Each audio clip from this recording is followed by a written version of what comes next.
මොකද ඔය කරන්න හදන්නේ? හංසිකා මගේ ජීවිතේ විනාශ කරා බං. හංසිකා මගේ ජීවිතෙත් විනාශ කරා බං. මගෙත් මචං. ඉතින් පුතා ඒකේ මාවත් දාලා ගියානේ. මගේ හංසිකා? නෑ මගේ කැම්පස් එකේ හංසිකා. මගේ නම් මචං ඔෆිස් එකේ. කාන්තිගේ දුව. දැන් ඔබට මොකද හංසිකත් එක්ක තියෙන ප්‍රශ්නේ? මේකේ තේරුම් ගන්න නැහැ බං මං කොච්චර සොච්චම් පඩියද හම්බ කරන්න කියලා. ඒ සොච්චම හම්බ කරන්න ගන්න මහන්සිය හැමදාම එක එක මගුල් ඉල්ලනවා. ගෙනාවේ නැත්තම් එහෙම ගෙදර රණ්ඩු. හරියකෝ දැන් මොනවද උක ඉල්ලන්නේ? අද කියනවා බොඩි ස්ලිම් ෆෝන් එකක් කොල්ලු 38ක් වගේ බර නැති. ඒ මදිවට long lasting fast charging තියෙන බැටරියකුත් ඕනලු.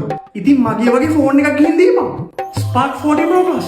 ලෝකයේ පළවෙනි MediaTek Helio G200 processor එක තියෙන්නේ මේක. අනික MagSafe power bank එකක් free දෙනවා. wireless charging උත් තියෙනවා. අතේ තියෙන ගානට ගන්නත් පුළුවන්. යකෝ තියෙන විදියට කාලේ ඉඳලා ඉන්න බැරර යන්න කියලා. නැද්ද බං?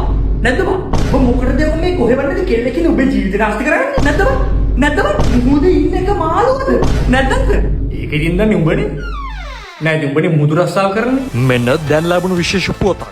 හඳුනා නොගත් හේතුවක් නිසා ශ්‍රී ලංකා මුහුදු සීමාව තුළ මසුන් අති විශාල ප්‍රමාණයක් මිය ගොස් ඇත. මේ මසුන් කියන්නේ මොකද? මාළු තෝ මුහුදු වෙන එක නේද? ඒකවත් දන්නේ නැද්ද? මොඩේ සමවන්න නැවතත් එම පුවත වෙත. මෙම හේතුව නිසා ශ්‍රී ලංකා මුහුදු සීමාව තුළ එක් මත්ස්‍යයෙක්වත් ඒ කියන්නේ මාළු හරිද? මොඩේ ඉතිරි වෙන්න නොමැත. RIP දීවරයින්. අඩෝ එතකොට මුහුදේ එක මාළුවෙක්වත් නැහැනේ. මම කොහොමද ඔක දැම්ම කියලා රස්සාව කරගන්නේ මාළු නැතුව? ගෙදර ගෑණි ළමයි එක්ක කන්න බොන්න නැතුව මැරෙන්නේ. යකෝ තීන වතුර ටික බීලා ඉන්න බැරම යන්න කියපන්. නැද්ද බං? නැද්ද බං? අනික ඔබට පිස්සුද මේ කොහෙවත් නැති මාළුවෙකින්ද ජීවිතයක් නැති කරගන්න? නැද්ද බං? නැද්ද බං? අනික ගොඩ ඉන්න එක කෙල්ලද? නැද්ද අංකල්? ඈ